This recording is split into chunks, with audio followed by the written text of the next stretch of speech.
All right, we are off, and I am so super excited today because we have the one and only Howard Doak.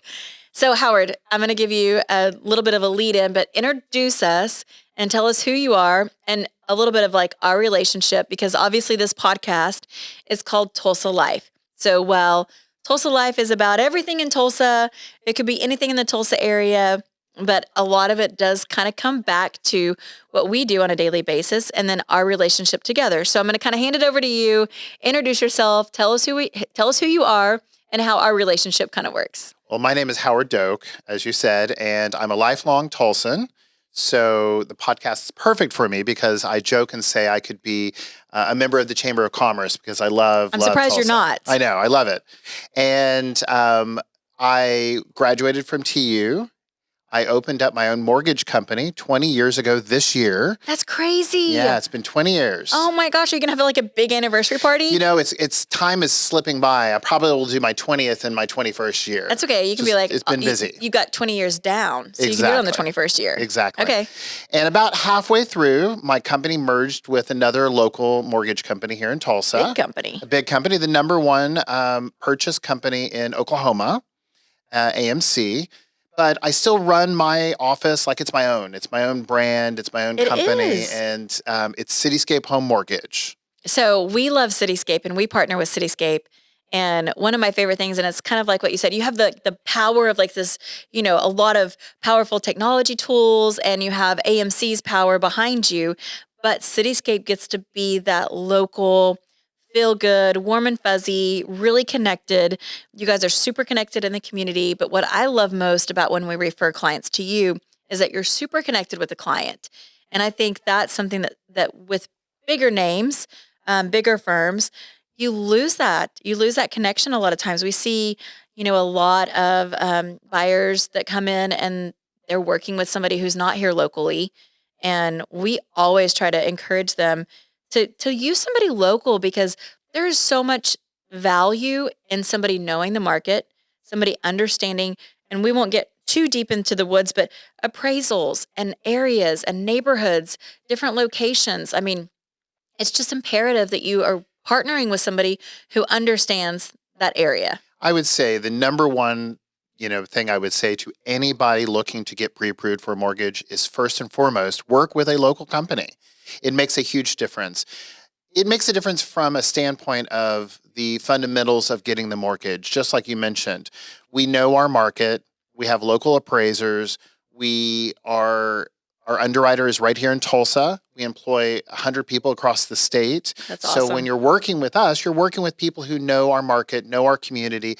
But even beyond that, I would say there's a connection you get when you work with a local company, and you can sit in front of your mortgage officer and ask questions. Yes. They can hold your hand, make the process an easier and contrary to some people's popular belief, that still happens. Yes. And I know, I think it's really interesting to me to talk about like different generations. And so, I think the millennials get this not bad rap, but they kind of have this reputation of not wanting to have any interaction with people. They want to be able to text. They want to be able to push a button. They want to be able to, Instacart the groceries or do pickups, and they don't really want to have that interaction with people.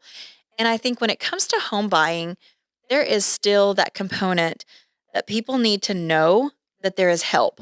Because I think for most people that don't buy and sell homes on a regular basis, I think the national average has dipped down a little bit, but it's less than 7 years. Mm-hmm. So like a 5 to 6 year turnaround is not something that people are really like, I do this all the time. And so I'm super comfortable. So having somebody that can sit down with them and give them a consultation is just completely different feel of just putting information into an online portal and never knowing who's on the other end of that. So I think whatever the generation is, that is a really, really valuable thing. It's amazing. And somebody said to me the other day, they said so often people, if you ask them, hey, when can you meet? They will say, oh, I'm busy. I can't do this. But yet, how often when you buy a car do you spend hours with your finance person? A car purchase is so much less than your Smaller home than, purchase. yes. Yet you get shuffled into a room with a finance guy, and sometimes you get trapped. I mean, I Right. admit it. Sometimes they're like, "Hey, come to the finance guy," and you feel like you can never get out of that room. But just think how And many then you hours. end up buying stuff for your tires and your Correct. windshields. Correct. Well, we're not going to do that, but just think of it that way. You're willing to spend hours to finance your car. Right. Spend the time to meet with your loan officer one-on-one. That's so true. And honestly, a couple of hours, with your loan officer could save you thousands of dollars. Thousands of dollars, and it'll give you the peace of mind that you will know the process from the start to finish. Yep. So one of the things that we're always talking about is like equipping yourself with knowledge and understanding, what the entire process, the overview looks like. And then also the more knowledge you have, the more comfort level you have. And this is something too that obviously in our business, selling real estate, and your business, financing real estate, works hand in hand. But I'm always shocked when people don't even know what the payment looks like, for a certain price point. Correct. And so I think if anything, it just gives you that knowledge and that ability to be able to go, I can afford this. And oh my goodness, this is exciting because I didn't even know that I was able to buy this type of home. And do you think, in your opinion, do people overqualify themselves more often or underqualify themselves? What's interesting is often people they get qualified. They don't even do the most important thing is have somebody ask, what can you afford in your budget monthly? Because it's not about the price of the home. It's not about what I can get Or the qualified payment, for. right? It's really about the payment and what your family can afford. And so for as long as I've been in this industry, I have focused in on what is that payment and can you afford it in your monthly budget? And that's what everyone should be looking at. They shouldn't be looking at what's my maximum house I can buy. Well, and I feel like that is 100% different for every single person. Correct. So there is no one size fits all for a mortgage plan, and it's going to be dependent upon every single person, every single, buyer. What is their monthly spend? What is their monthly income? And then what are they spending and what do they have left over? And how do you not over leverage, what you have? So I think that's where people, they maybe spread themselves a little too thin, and that's when they get into some trouble. So I think it's just so important to have that planning and to have that consultation and to understand, what does it look like? What does my monthly budget look like? Well, and sometimes it's also about if you sit down with somebody and you said to them, well, I want to put down $100,000 on my new house. Oh my gosh, that's a wonderful down payment. That's fantastic. But sometimes that $100,000 can go further in paying off other debt, Oh, so reducing car payments, student loans, and in the end, your monthly outlay is less expensive, yet you have a larger mortgage. Okay, so let's expand on that for just a little bit because I geek out on this stuff. So I'm one of those people that, obviously running a business, I have a couple of business credit cards. And I get like really great rewards, and I can get cash back and I can get, different incentives. And so what I do is I put on my credit card as much as I possibly can. And then I pay it off every month because my credit card now, even though it might have started at a 0% interest for my first 18 months, now it's like 20% interest. Because we don't pay attention. And so they all do that. They'll give you do. 0 or 5 or 3%. It may seem really low, but they're always teaser rates. That's right. So then most people will have a credit card or two. And what they don't understand is that here's a home, which let's just say the average here in the Tulsa area is around a $300,000 home. So let's say that somebody's buying a $300,000 home and interest rates are still amazing. So we can talk about that just briefly here in a second too.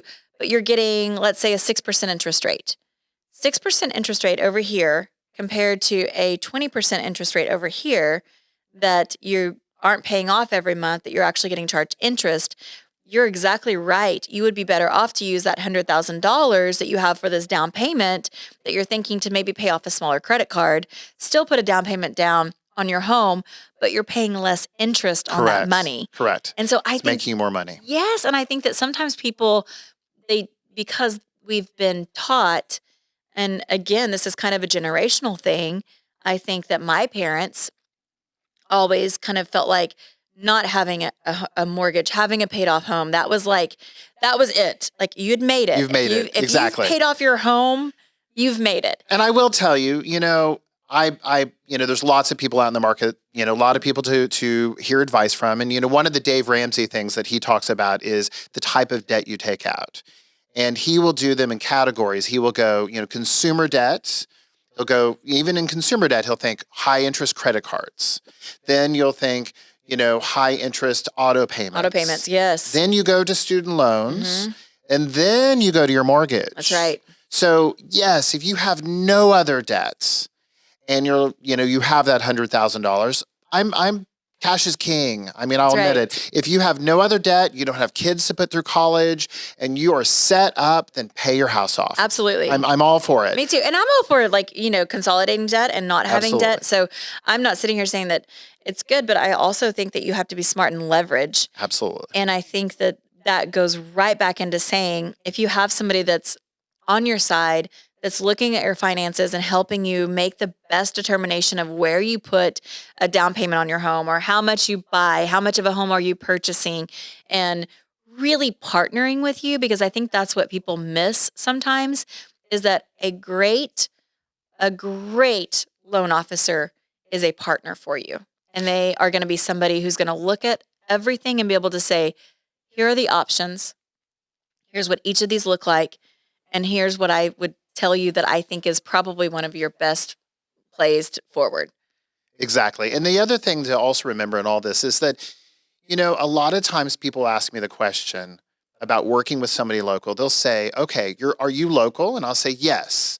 Then they'll say, do you service your mortgage? Yes. And it's a really great question. It's one or the other. Either people don't even know what that means. Correct. Or people are adamant. They're adamant. They always think, oh, this is a big deal. Correct. Okay, so tell us about that. Well, first and foremost, no one can guarantee they will service your loan forever. What does servicing your loan mean? That means that it's the same person who originates your mortgage is the person you write your check to every month. So Cityscape is your company. Correct. And now you're saying, if you did a loan for me and I bought this home and I'm going to make my mortgage payment every month, I'm not going to make my check out to Cityscape. Correct. And what I have explained on this for many, many years is, think about it this way. We originate loans better than anyone else in Oklahoma. Do I service loans better than anybody else in Tulsa? No. But when it comes to originating that mortgage, we're the best.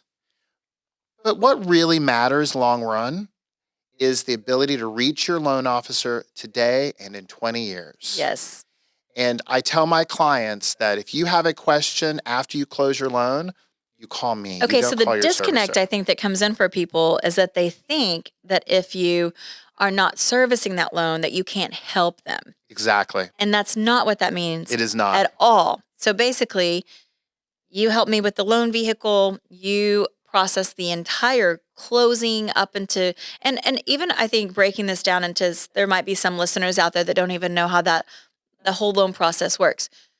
Most people, majority of the people, do not have enough money to pay cash for a home. Correct. So what we have to do is we have to say, we need somebody to bet on us and to bet on this home and to give us a loan so that we can put a little bit of our money with it.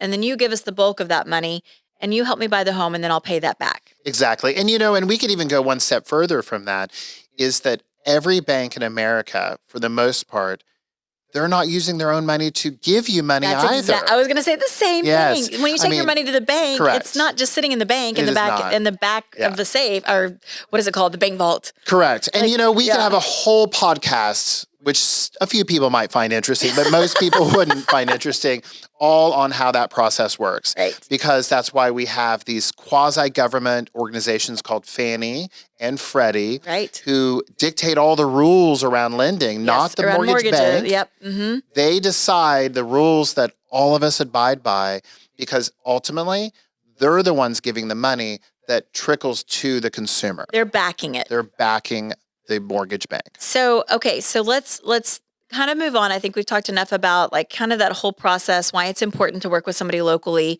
the difference in, hey, you're helping them through the process and beyond. Correct. Not just till the end, and even if it's being serviced by somebody else to collect payments. Everybody right now, we're hearing so many buzzwords and so much hype coming into this new market which is not a new market.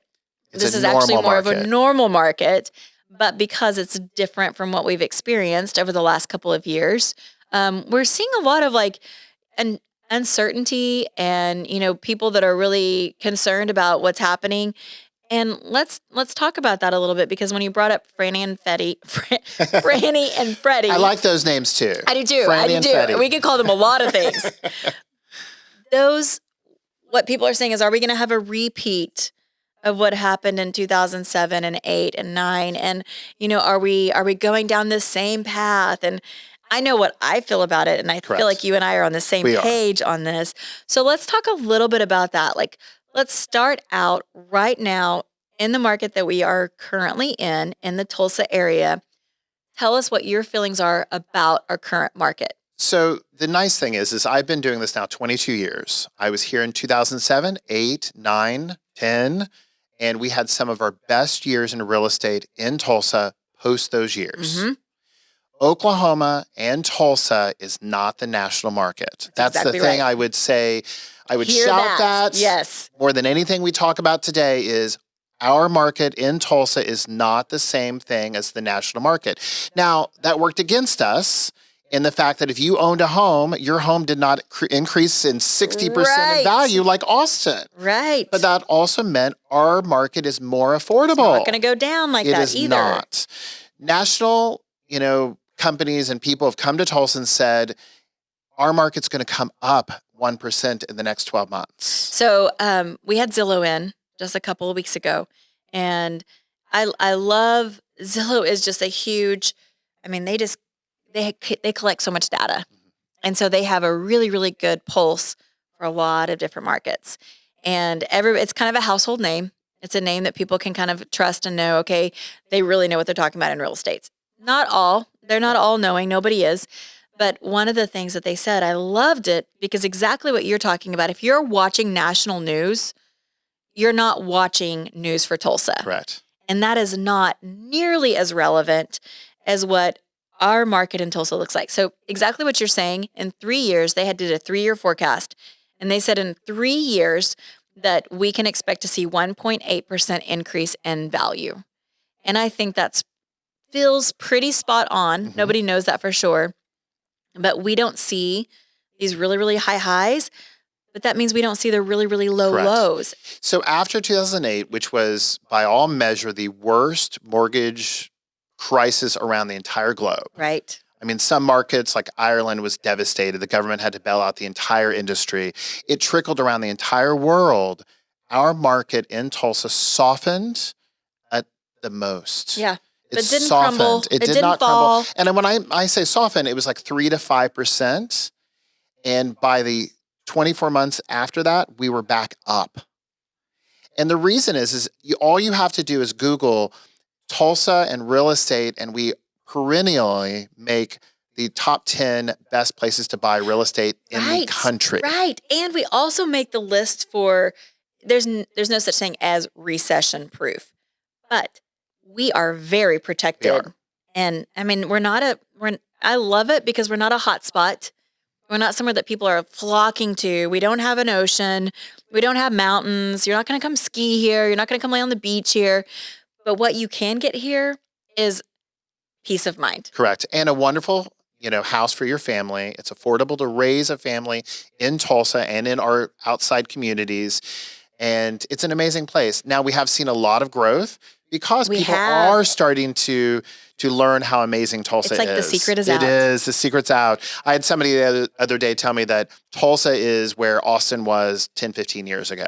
I believe that. Yeah. And let's just stay like that. Yeah, but let's not, yeah. And let's not go that far. I totally feel that. So talking about Tulsa and you being a Tulsa native, which is pretty cool that you've been in Tulsa so long. I mean, not that you're that old, but you've been in Tulsa a long time. And, growing up here, seeing the changes, what are some of your things that you're just like, wow, this is so different than, when I was growing up? Well, the amazing thing is I always say I've stayed here long enough that now Tulsa's really, really cool. Yeah. It was always great. It was always so affordable place to raise a family. But now we have We have everything you could It's imagine. not the place you're trying to get out of. Correct. I feel like when you're younger, I mean, yeah, I feel that. You know, when you're younger and you grow up in Oklahoma and you're like, oh, there's so many cooler places out there, and I'd rather be, you know, why are we in Oklahoma? And now I'm like, oh, I'm so grateful I'm in Oklahoma. Incredibly grateful. I mean, for everything to our industry, in 2008, 2009, if I had lived in Florida, I would have had to change jobs. Right. Okay. I thrived post that. Our real estate, but more than anything else, and I know that people always talk about this, but what I believe makes Tulsa special and Oklahoma is the people. Amen. Yes. We have the best people in all of America, in my opinion. And I feel like you can go, like, it's so nice to be able to go and feel safe and secure. And I have friends all over the US that, you know, especially in real estate and my different real estate groups. And it's really sad and disappointing.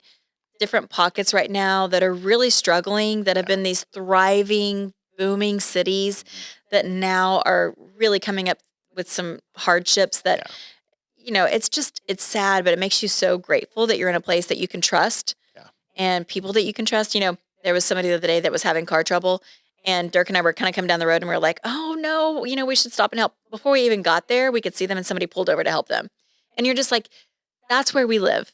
That's who we are. And I'm so grateful that we can be in a place that we want to raise our kids and that we feel that security. And you'll see it if you ever travel to the East Coast, and I was for a few years back and forth, and the friendliness is so different. It is different. And it's genuine here. Yes. And when you go places like that and you meet people, they think you want something. Right. Well, it's an ulterior motive. Like you can't just be nice. Correct. I mean, we had people say like, what do you want?